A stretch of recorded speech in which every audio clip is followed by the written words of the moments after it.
15절 말씀을 본문으로 해서 원리를 알면 답이 보인다. 이와 같은 제목으로 오늘 나누겠습니다. 다 같이 따라 하시겠습니다. 원리를 알면 답이 보인다. 세상에는 많은 원리가 있어요. 원리가 뭐냐? 원리를 제가 사전에서 찾아보니까 사물이나 현상의 근본이 되는 이치다. 그렇게 말하고 있어요. 사물이나 현상의 근본이 되는 이치.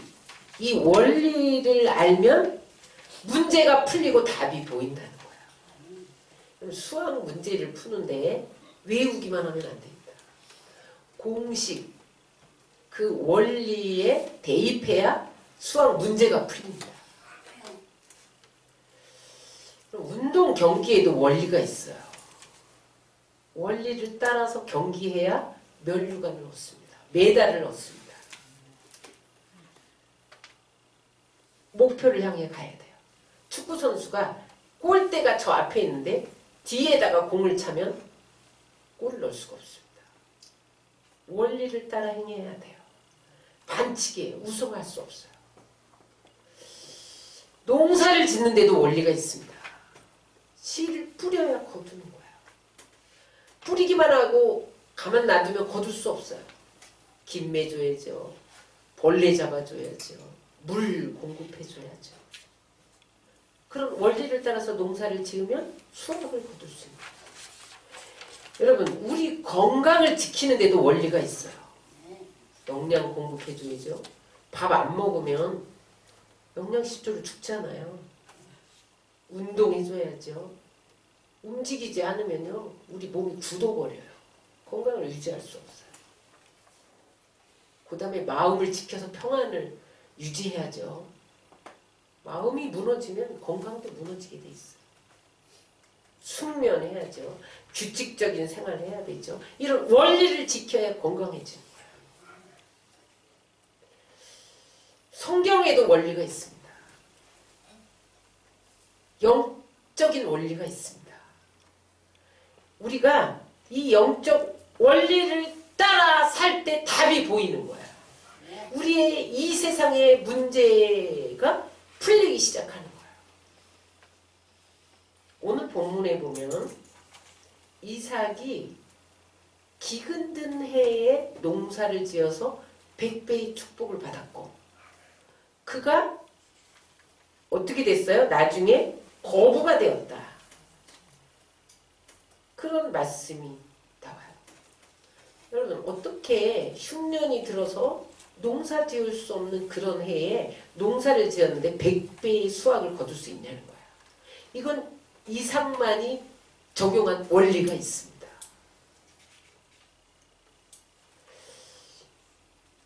여러분, 이 영적으로 형통해진다든지 물질 세계를 다스리면서 형통하다든지 그런 곳에는 원리를 적용해야 돼요. 무조건이 아닙니다. 오늘 이 본문에 이삭의 형통 속에 어떤 원리가 들어있을까를 살펴보므로 여러분들도 이 원리를 적용해서 답이 보이기를 주의 이름으로 축원합니다. 첫 번째, 오늘 이삭이 적용한 원리는 순종의 원리입니다. 따라하세요. 순종의 원리. 오늘 본문 우리가 읽은 창세기 26장 1절로 15절에 보면 가나안 땅에 흉년이 들었어요. 그래서 이삭이 애굽에 가서 양식을 구하려고 애굽으로 내려가려고 했다는 거예요. 애굽은 흉년이 안 들었어요. 거기는 풍부해요. 그래서 그가 머물고 있는 그랄 땅으로 갔는데 그때에 하나님께서 이삭에게 나타나서 뭐라고 말씀하시냐면 애굽으로 내려가지 말고 내가 지시하는 땅에 거주하라. 내려가지 마. 여기 거주해. 그렇게 말씀하신 거예요. 그래서 이삭이 일반적으로 생각할 때는 이 땅에 거하면 굶어 죽는 거예요. 지금 가뭄이 들어서 기근이 들어서 온 사냐가 황토빛이에요. 푸른 빛이 하나도 없어요. 말하자면 모든 식물이 죽어갔다는 거예요. 거기에 먹을 것 없지요. 마실 물 없지요. 가축도 죽어가고 있는 거예요. 사람도 죽어가고 있는 거예요. 그런데 애굽으로 내려가지 말라는 것은 거기에 순종하려면 죽음을 각오해야 되는 거죠. 기근을 각오해야 되는 거죠. 자기만 죽는 것이 아니라 가족이나 내 짐승까지 다 죽을 것을 각오해야 되는 거죠. 그런데 이삭은 그 말이 그대로 순종했다는 거예요. 그랬더니 하나님이 그 순종을 보시고 기근 중에 농사를 했는데 100배의 수확을 얻게 하셨다는 거예요. 경제 위기는 누구에게나 옵니다. 그런데 중요한 것은 경제 위기 속에서 더 잘 되는 사람이 있다는 거예요. 이삭은 모든 사람이 경제 위기를 만났는데 혼자 100배의 축복을 받았다는 거예요. 원리는 간단해요. 따라하세요. 원리는 복잡하지 않다. 간단하다. 순종하면 되는 거예요.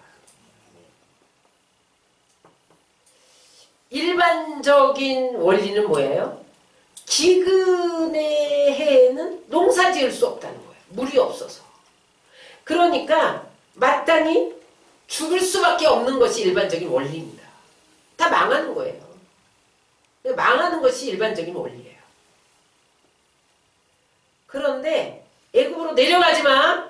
이 땅에 거주해. 거기에 순종했더니 일반 산술적으로 되지 않는 일이 일어났다는 거예요. 여러분, 하나님의 산술은 1 플러스 1은 반드시 1이 아니에요. 5 플러스 2는 몇이에요? 7이에요? 5천이죠. 12바구니 남는 거죠. 이게 하나님의 산술이에요. 여러분, 5 플러스 2는 일반적인 산술로는 7이에요. 하나님의 산술은 5천명 먹고 12바구니 나누는 거예요. 이게 하나님의 산술이에요. 이것을 기적이라고 말하죠. 오병이의 기적. 이것을 형통 이렇게 말합니다. 여러분, 형통은 안 될 때 잘 되는 것을 형통이라고 그래요.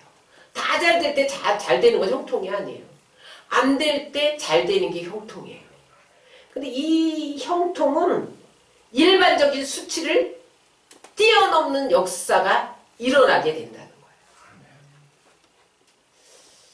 흉년의 해에 기하급수적으로 100배의 축복을 얻었다는 건 형통입니다. 이건 기적입니다. 그런데 중요한 게 있어요. 기적은, 형통은 하나님의 주권적인 개입이 있어야 돼요. 하나님의 주권적인 개입 없이 100배는 일어날 수가 없는 거예요. 1 플러스 1은 2가 돼야 되는 거예요. 5 플러스 2는 7이 돼야 되는 거예요. 하나님의 개입 없으면 당연히 그렇게 살아가는 게 세상 공식이고 원리잖아요. 그런데 하나님이 개입하면 100도 되고 5천도 되고 어떻게 돼요? 12바구니도 남는다는 거예요. 그 물이 찢어지도록 잡혀서 나눠주기도 한다는 거예요. 어떻게 했을 때? 순종했을 때. 이 순종의 원리입니다. 우리는 새해가 되면 계획을 해요. 환경과 상황과 조건을 따라서 계획을 세워요. 우리의 상황은 이러니까, 우리의 환경은 이 정도밖에 안 되니까, 우리의 조건이 아무 조건도 없잖아. 거기에 맞춰서 계획을 잡아요. 우리 교회도 2020년도 계획을 잡았어요. 비전을 설정하고 구체적인 세부 계획을 세웠어요. 여러분, 이 계획이 달성되는 것은 하나님 손에 있습니다. 잠언서 19장 21절을 우리 한번 다 같이 읽겠습니다. 시작. 사람의 마음에는 많은 계획이 있어도 오직 여호와의 뜻만이 완전히 있으리라. 사람이 계획을 많이 세우는데 이루어지는 것은 여호와의 뜻만 이루어진다. 따라하세요. 내 계획에, 내 전략에 하나님의 손이 얹어질 때 계산되지 않는 형통이 일어난다. 내 계산으로 계산되지 않는 형통은 내 계획 위에 하나님의 손이 얹어져야 돼요. 그러므로 여러분, 우리에게 있어서 계획보다 더 중요한 것은 이미 계획된 하나님의 뜻에 순종하는 거예요. 계획을 세워놓고 하나님의 뜻을 저버리고 순종하지 않는다면 그 계획은 이루어지지 않는다는 거예요. 그렇다고 계획 세우지 마, 그런 뜻 아닙니다. 계획은 세워야 돼요. 사람이 마음으로 계획할지라도 계획은 세우라는 거예요. 그 걸음을 인도하시는 누구다? 하나님이에요. 계획하고 노력해야 되는 거예요. 그럼 따라서 결국은 하나님이 하신다. 계획하고 노력하는데 결국은 하나님이 하세요. 노력 플러스 알파. 알파는 하나님 손에 달린 거예요. 여러분, 하나님 요한계시록에 예수님은 처음과 나중이고 알파요 오메가요. 따라하세요. 예수님은 알파요 오메가요 시작과 끝이다.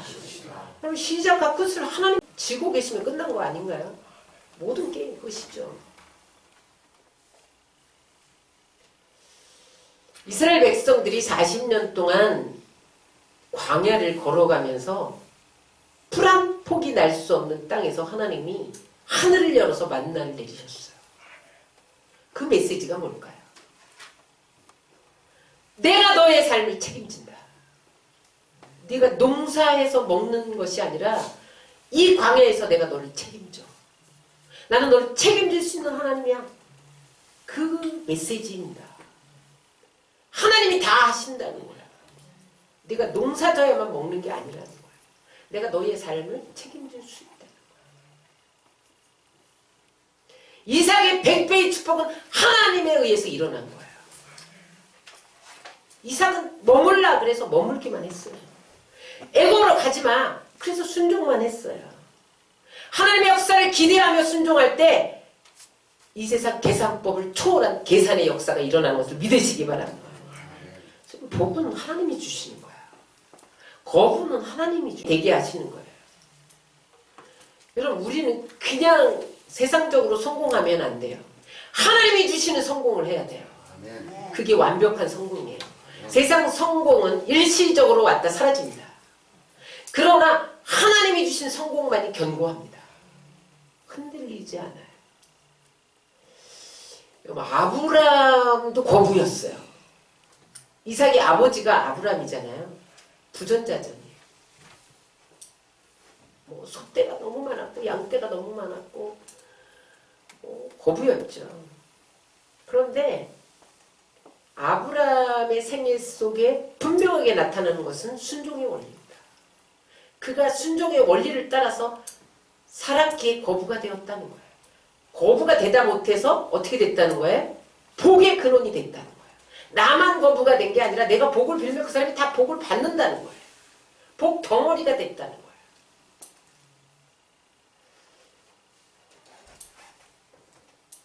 아브라함 생애의 메시지가 너무 선명해요. 그가 머리 굴리고 머리 쓴다고 그러죠. 자기 계획대로 자기 방법대로 그렇게 살려고 할 때가 최악의 인생이었어요. 그게 이스마엘 사건입니다. 하나님이 내 씨에서 많은 자손을 줄 거야. 하늘의 별처럼 바다의 모래처럼 기다려. 내 씨에서 줄 거야. 그런데 세월이 가도 씨가 안 생기는 거예요. 그러니까 머리를 굴리죠. 어떻게 굴려요? 사라의 몸종 하가를 취해서 자식을 낳습니다. 그건 내 씨가 아니야. 내가 약속한 자녀가 아니야.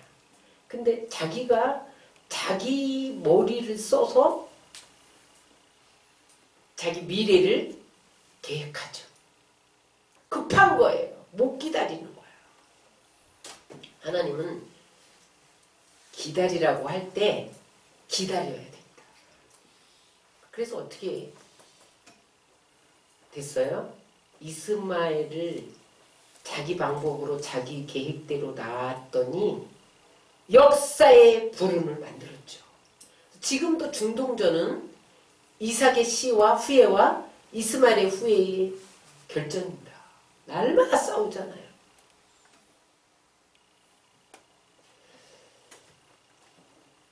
그러나 그가 순종했을 때 그의 인생이 바뀌었어요. 100세 얻은 이삭을 모리아의 산에서 번제로 드려라. 그랬을 때 아니 하나님이 왜 죽여야 한다는 설명이라도 해주셔야 되잖아요. 설명도 안 해주셔. 그냥 드리래. 그런데 그가 아무에게도 말하지 않고 순종합니다. 아내에게도 말하지 않고 순종합니다. 이삭에게도 말하지 않고 순종합니다. 그래서 모리아 산에 가서 이삭을 결박해서 제단에 그냥 눕히잖아요. 눕혀. 그럴 때에 어떻게 됐어요? 내가 이제야 나를 경외하는 줄 아노라. 인정하셨다는 거예요. 내 믿음을 내가 인정했다. 내 순종을 내가 봤어. 그리고 어떻게 돼요? 복의 근원이 되고 민족의 조상이 되고 믿음의 조상이 되고 그럼 어떻게 돼요? 자손들이 내 약속한 대로 별처럼 바닷가의 모래처럼 그렇게 많아지리라 확실한 약속을 받아요. 창세기 22장 12절로부터 15절 18절까지 그 이야기예요. 그리고 아브라함 인생 최대의 앞으로 오실 메시아가 십자가에 달리는 사건을 이삭을 번제로 드리면서 체험합니다. 그래서 여러분 십자가의 사건을 가장 먼저 본 사람은 아브라함이에요. 그 번제는 장차 예수님이 오셔서 단번에 번제물이 돼서 십자가에 달려 죽으신다는 예표였어요.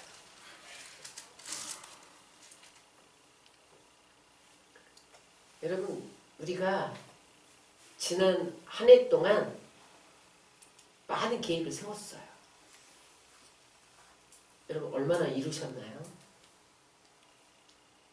못 이루신 것이 있다면 순종의 원리를 적용하지 않았기 때문입니다. 새해에 여러분들이 많은 계획을 세울 거예요. 그런데 더 중요한 계획은 무엇이냐? 내 삶에 주어진 말씀에 대해서 어떻게 순종할 것인가를 계획하셔야 됩니다. 내가 매출을 얼마큼 올려야 되고 직장에서 승진을 해야 하고 내가 더 많은 물질을 얻어야 되고 그런 계획에 앞서서 내가 한 해 동안 어떻게 순종할 것인가를 계획하면 하나님께서 여러분들의 미래를 흔들림 없이 준비해 주신 것을 믿으시기 바랍니다. 아멘. 순종이 미래예요. 순종이 비전이에요. 여러분들이 오늘 주어진 말씀에 한 걸음씩 뚜벅뚜벅 묵묵히 그렇게 걸어가면 확실한 미래가 보장됩니다.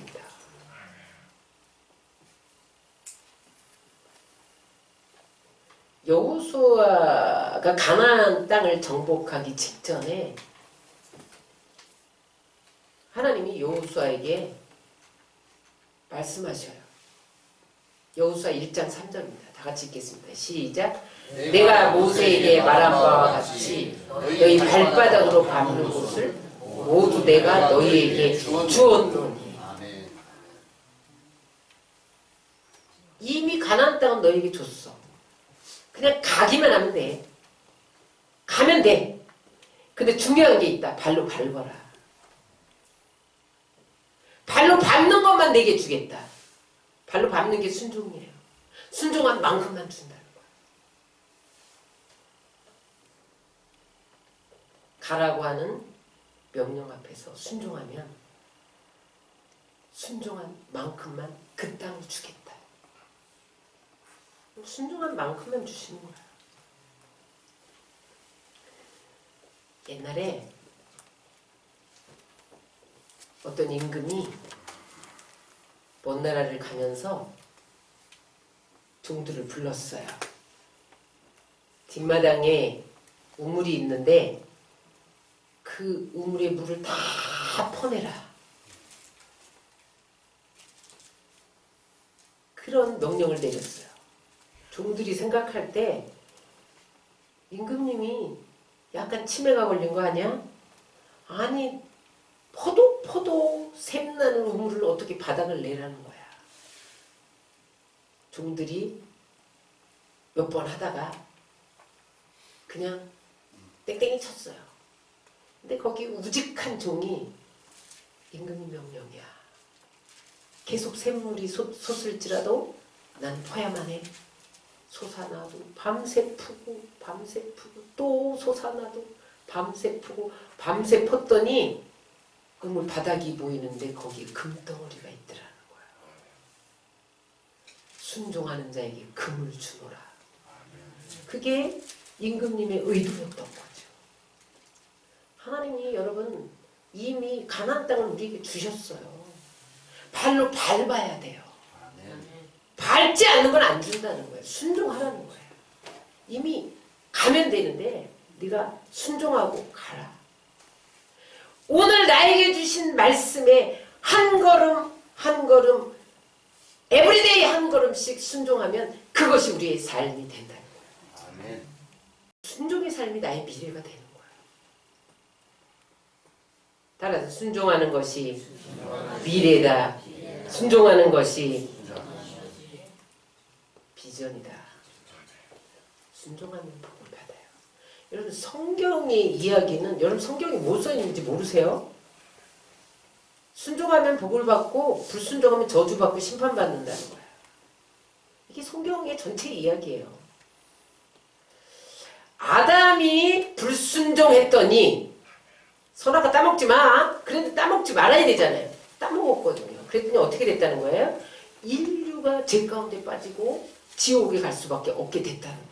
그런데 마지막 아담 예수님이 하나님께 십자가를 거기에 순종했더니 그 십자가에서 모든 죄를 청산하시고 그로 말미암아 모든 인류가 구원을 받고 천국 가게 됐다는 거예요. 여러분 순종과 불순종은 지옥과 천국의 차이가 있다는 거예요.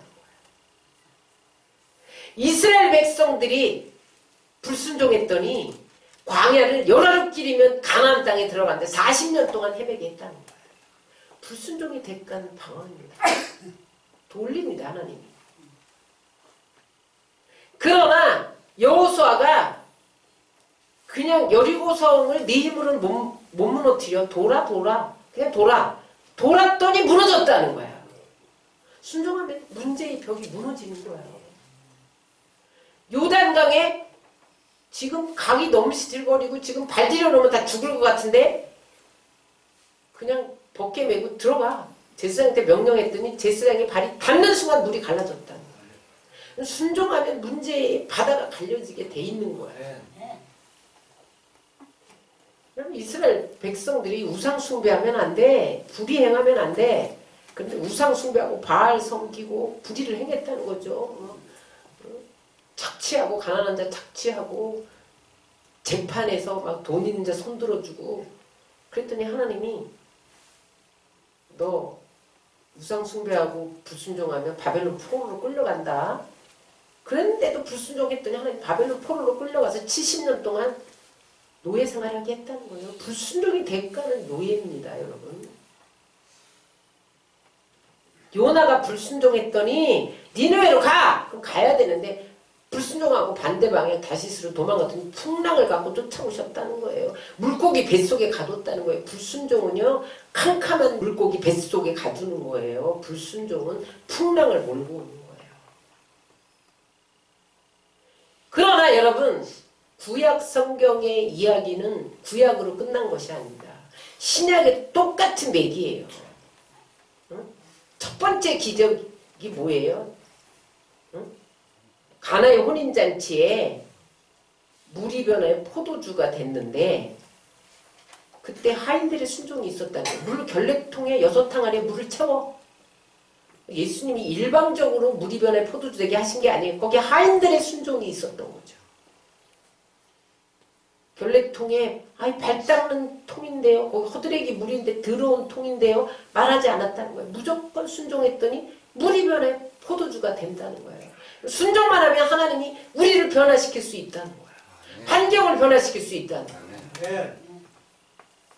죽은 나사로의 무덤 앞에서 나사로에 나오라 일방적으로 말하지 않으셨단 말이에요. 돌을 옮겨놔라. 돌을 옮겨 놓을 때 예수님이 명령하니까 죽은 나사로가 살아났다는 거예요. 순종하면 여러분 죽었던 일들이 살아나는 거예요. 여러분 삶에 죽은 것 같이 방불했던 그러한 사업과 직장과 가정이 살아나는 거예요. 베드로가 밤이 맞도록 수고했는데 한 마리 물고기를 못 잡았단 말이죠. 깊은 곳에 가서 그 금을 내려. 이 시간에 없어요. 그런 말 안 했다는 거예요. 내가 밤이 맞도록 다 뒤져봤는데 없지만 말씀에 순종하여 그물을 내리리다. 그랬더니 그물이 찌르륵 잡혀서 이웃배까지 나눠줬다는 거예요. 순종하면 나눠주게 돼 있어요. 여러분 불경기에 100배의 축복을 받고요. 여러분 고기 잡히지 않는데 그물이 찌르륵 잡히고요. 이게 순종의 원리예요. 구약의 이야기는 다 이미 지나갔고 안 지켜도 돼. 이렇게 말하는 학자가 있어요. 무지한 소침입니다. 그 학자의 말에 솔깃해서 이렇게 하면 내게 유익이 되겠구나. 그래서 그걸 주장하는 사람은요. 무지의 소치입니다. 불순종하다가는요. 성경에 뭐라고 말했는지 그것을 돌아보아야 돼요. 구약 따로 신약 따로는 없는 거예요. 여기 맥이 똑같잖아요. 순종하면 복을 받고 불순종하면 저주받고 심판받는다. 원리 단순해요. 복잡하게 생각하지 마세요. 따라하세요. 하나님 말씀을 액면 그대로 순종하면 기적이 일어난다. 순종의 원리는 문제가 풀리게 한다. 답이 보이게 한다. 순종하세요, 여러분. 새해에 많은 계획을 세우기에 앞서 순종함도 결단하시기를 주의 이름으로 축원합니다. 두 번째, 이삭의 형통한 원리는 따라하세요. 성실의 원리. 오늘 본문 창세기 26장 12절에 보면 그 땅에 농사하여 그 기근의 땅, 그 땅이 어떤 땅이에요? 척박한 땅, 흉년든 땅. 그 땅에 머물러 그렇게만 명령했는데 아무 일도 하지 않고 그냥 머무른 게 아니라 그는 그 땅에 열심히 농사를 했다는 거예요. 농사했다. 이게 중요해요. 씨를 뿌렸다는 거예요. 내가 씨를 뿌리면 나게 하시고 자라게 하시고 열매 맺게 하시는 이는 하나님이다. 나는 그냥 농사할 거야. 뿌리고 거두는 법칙을 적용했다는 거예요. 따라서 세상에는 공짜가 없다. 공짜 없어요. 절대 뿌리지 않으면 거둘 수 없는 것이 농사의 법칙이에요. 추수의 법칙이에요. 갈라디아서 6장 7절을 우리 다 같이 읽겠습니다. 시작. 스스로 속이지 말라. 하나님은 업신여김을 갖지 아니하시나니 사람이 무엇으로 심든지 그대로 거두리라. 여러분, 심지 않고 거두려고 하는 것은 하나님을 속이는 거예요. 업신여기는 거래요. 하나님은 업신여김을 받지 않는다는 거예요. 심은 자만 거두게 하신다는 거예요. 심지 않고 거두는 것은 강도지. 눈물로 씨를 뿌리는 게 성실입니다. 눈물로 씨를 뿌리면 어떻게 돼요? 시편 126편 5절 다 같이 읽습니다. 눈물을 흘리며 씨를 뿌리는 자는 기쁨으로 거두리로다. 여러분, 이 세상에 탁월한 사람은 다 성실한 사람이었어요. 따라서 탁월함이 성실합니다. 성실함이 이삭의 100배의 축복을 가져왔다는 거예요. 기적을 낳았다는 거예요. 다니엘 그러면 탁월함입니다. 다니엘은 타고냈어요. 우리가 12강줄이 다니엘에서 강의를 할 건데 다니엘처럼 탁월하게, 다니엘처럼 임팩트하게, 뭐예요? 영향력 있게, 그게 주제예요. 다니엘이 어떻게 탁월한 삶을 살았냐는 거예요. 어떻게 그렇게 영향력 있는 삶을 살았냐는 거예요. 성실했어요. 따라서 성실이 탁월합니다. 얼마나 성실했으면 왕이 바뀔 때마다 다니엘은 안 돼! 넌 가면 안 돼! 잡았다는 거예요. 국무총리로 계속해서. 느부갓네살, 벨사살, 다리오, 고레스까지. 왕이 4번 바뀔 동안 50년 동안 너는 안 돼. 너 빠지면 안 돼. 성실성입니다. 시편 37편 3절로 4절에 보면 성실을 식물로 삼으면 하나님이 형통케 하신다는 거예요. 다 같이 읽겠습니다. 여호와를 의뢰하고 선을 행하라. 땅에 머무는 동안 그의 성실을 먹을거리로 삼으시오. 성실을 밥 먹듯 하라는 거예요. 밥만 먹지 말고 성실도 먹으라는 거예요. 그러면 하나님이 형통을 주신다는 거예요. 다니엘의 형통을 주신다는 거예요. 어느 정도로 다니엘이 형통했느냐? 6장 28절, 다니엘서 6장 28절 읽겠습니다. 이 다니엘이 다리오 왕의 시대와 바사 사람 고레스 왕 시대에 형통하였더라. 느부갓네살부터 다리오 고레스 시대까지도 형통하였더라. 성실한 것입니다. 요셉을 보세요. 요셉이 나오는 성경에 보면 계속해서 요셉은 형통하였더라.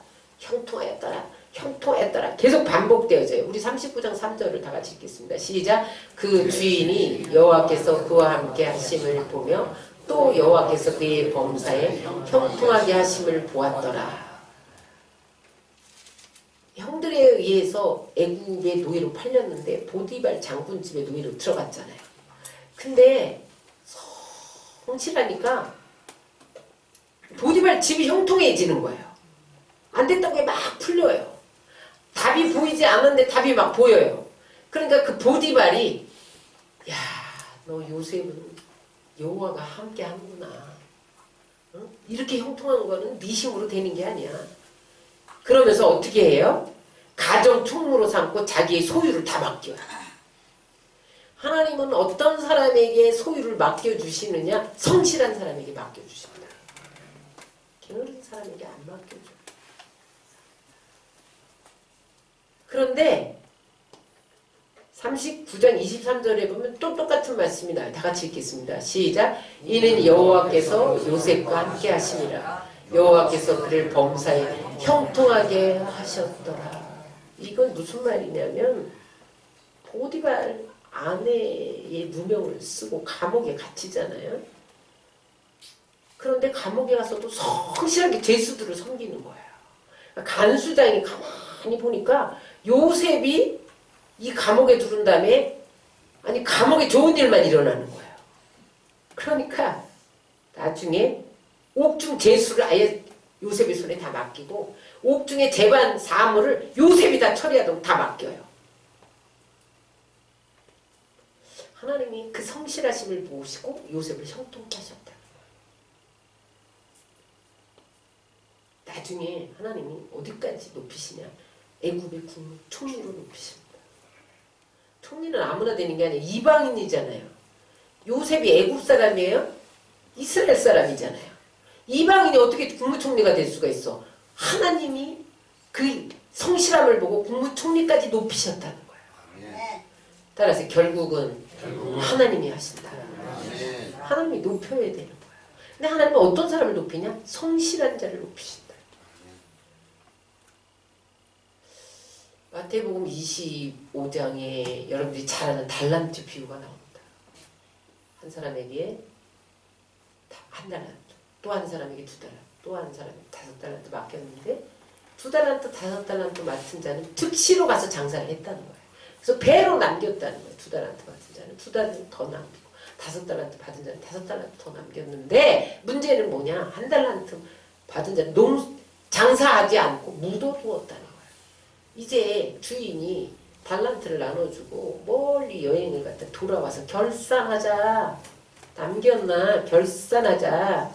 그랬다는 거예요. 그랬더니 1달란트 받은 자는 내놓을 곳이 없었다는 거죠. 여기 달란트는 기회입니다. 기회.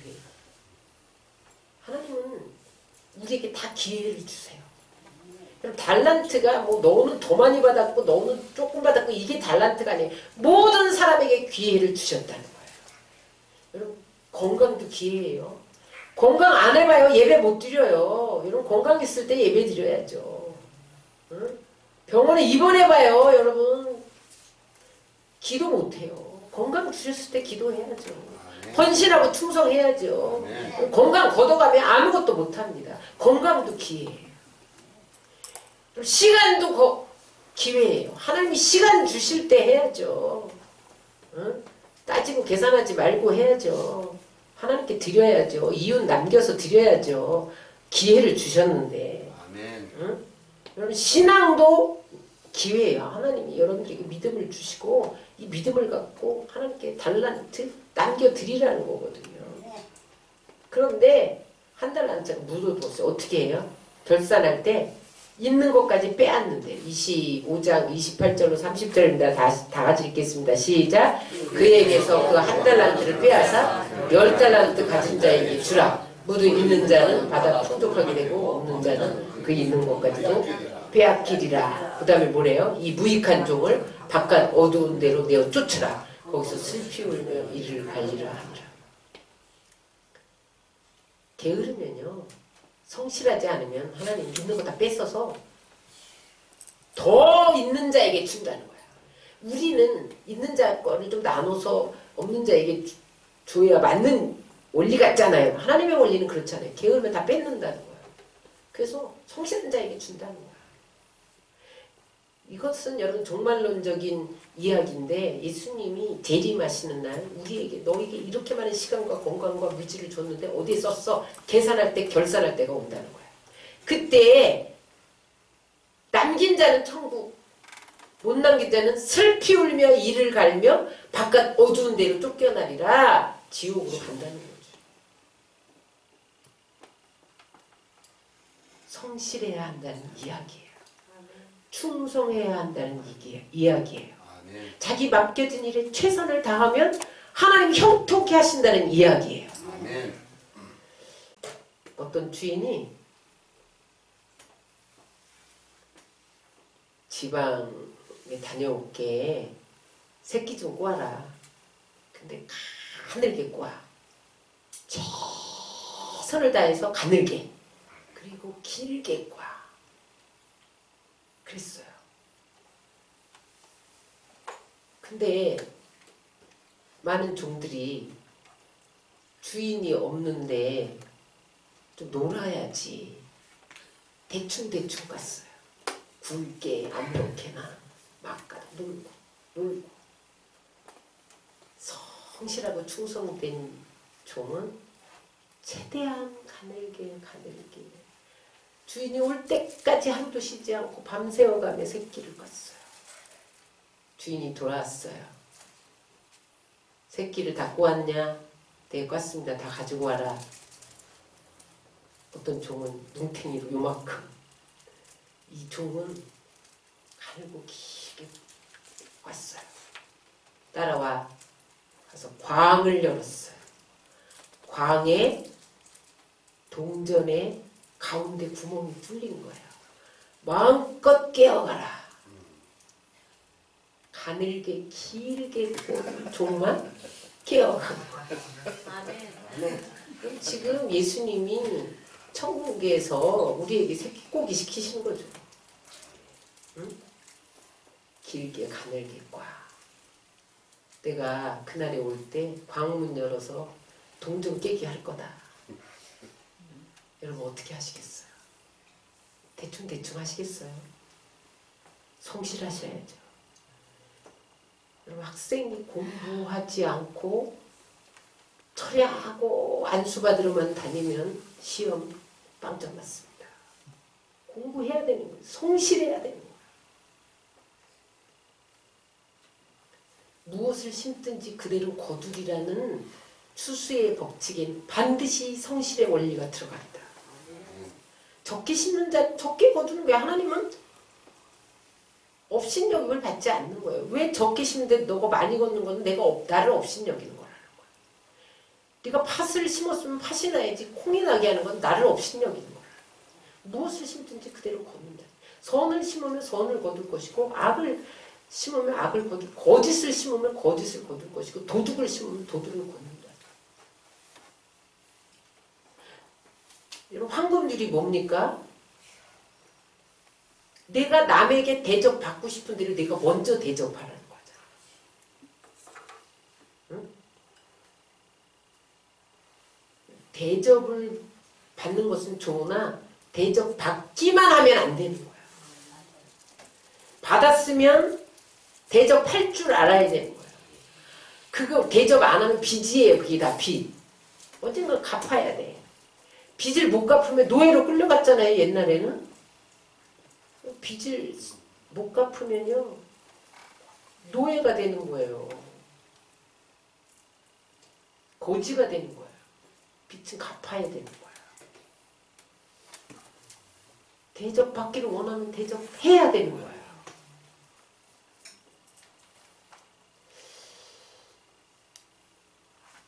달란트 비유는 성실하냐에 따라서 착하고 충성된 종이 되고 게으른 종은 악하고 게으른 종이 된다는 거예요.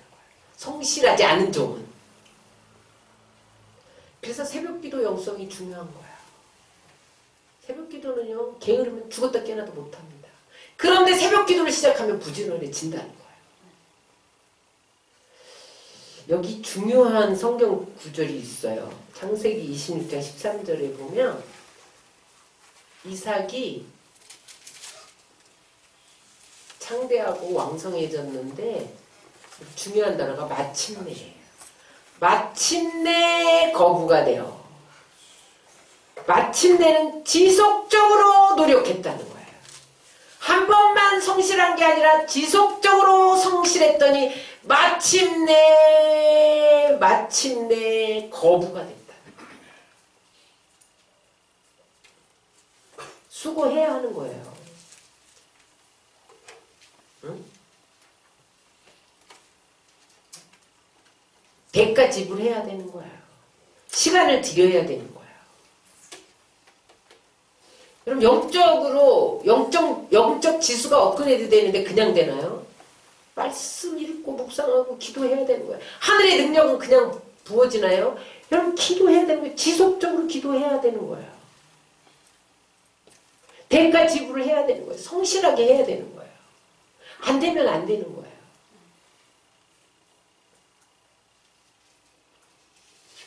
여러분 한 해가 저물어 갑니다. 새해 맞기 전에 꼭 돌아봐야 돼요. 여러분들에게 하나님이 이삭의 축복을 주시길 원하세요. 여러분 많은 경제학자들이 곧 아시아권의 경제 위기가 온대요. 내년이 될지 후년이 될지 모르죠. 그러나 여러분 경제 위기는 다 오는 거예요. 그러나 겁내지 말아야 됩니다. 이삭은 흉년의 때 100배를 얻어서 더 잘 됐어요. 경제 위기는 순종하는 자에게는 기회입니다. 거부가 되는 기회예요. 그러기 위해서 내가 지난 한 해 동안 얼마나 말씀대로 순종했는지 돌아봐야 돼요. 내가 맡겨진 일에 얼마나 성실했는지 돌아봐야 돼요. 그리고 새해에 여러 가지 복잡하게 계획하기 전에 순종하기로 결단해야 돼요. 성실하기로 결단하시기 바랍니다. 아멘. 그러면 여러분 문제가 풀려요. 답이 보여요. 보이지 않던 길이 보여요. 하나님 보여줘야 돼요. 길을. 내가 길이 안 보이는데 어떻게 나갑니까? 뱅뱅 돌지요.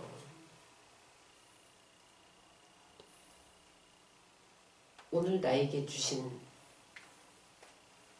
말씀대로 뚜벅뚜벅 영원히 변함없는 견고한 그분을 향해 그렇게 묵묵히 걸어가는 순종, 그 순종이 여러분의 미래가 될 것을 믿으시기 바랍니다. 아멘. 그래서 여러분들이 새해에는 형통하시기를 주의 이름으로 축원합니다. 아멘.